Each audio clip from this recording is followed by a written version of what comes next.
Quand je veux orienter la réflexion des participants à un séminaire sur le thème de l'adaptation à l'autre, j'évoque souvent le film Jimmy P. d'Arnaud Desplechin.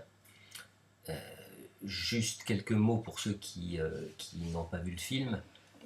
Au retour de la Deuxième Guerre mondiale, Jimmy Picard, qui est un Indien Blackfoot et qui a combattu en France, est admis dans un hôpital militaire du Kansas qui est spécialisé dans les maladies du cerveau. De quoi souffre cet homme? Eh ben, de vertige, de cécité temporaire, de perte d'audition. Et en l'absence de cause physiologique, le diagnostic qui est posé est celui de schizophrénie. Seulement, la direction de l'hôpital décide de prendre l'avis d'un ethnologue et psychanalyste français qui est spécialisé dans les cultures amérindiennes, c'est Georges Devereux.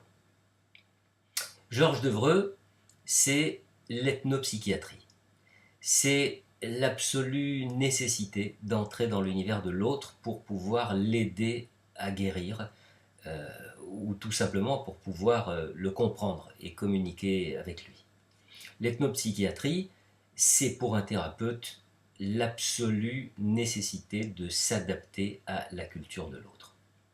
Cette adaptation devrait être le propre de n'importe quelle communication, n'importe quel lien, n'importe quelle approche thérapeutique. Sinon, quoi Sinon, vouloir imposer à l'autre qui se plaint un cadre qui n'est que le nôtre de la compréhension de sa plainte, c'est tout simplement nier l'autre et tout ce qu'il est dans sa culture propre. Donc, ça n'est pas du lien, ça n'est pas de la relation et certainement pas de la relation thérapeutique. Alors, je voudrais vous parler de cette jeune femme de 35 ans, d'origine libanaise et que j'appellerai Mouna.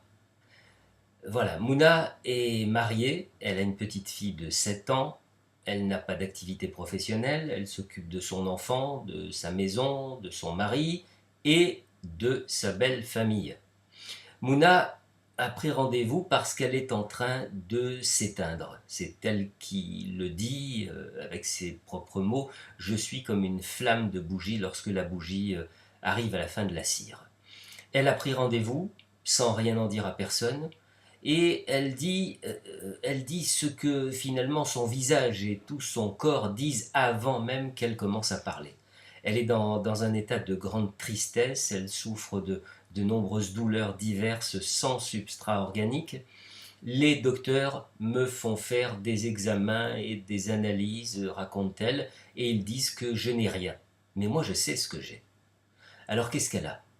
Eh bien Mouna est convaincue que sa belle famille veut provoquer un divorce et peut-être même sa mort parce qu'elle ne parvient pas à donner d'autres enfants à son mari.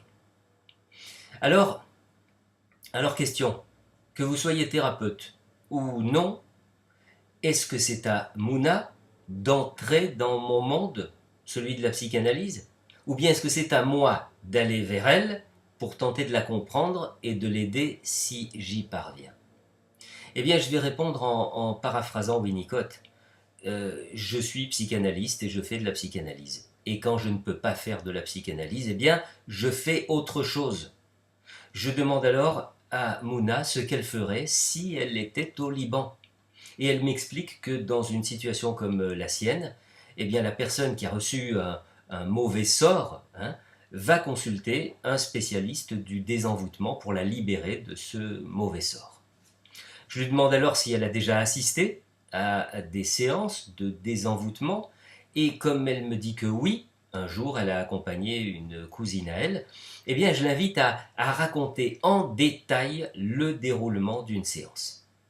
Ensuite, je procède à une induction hypnotique relativement classique et je reproduis fidèlement le rituel qu'elle m'a décrit.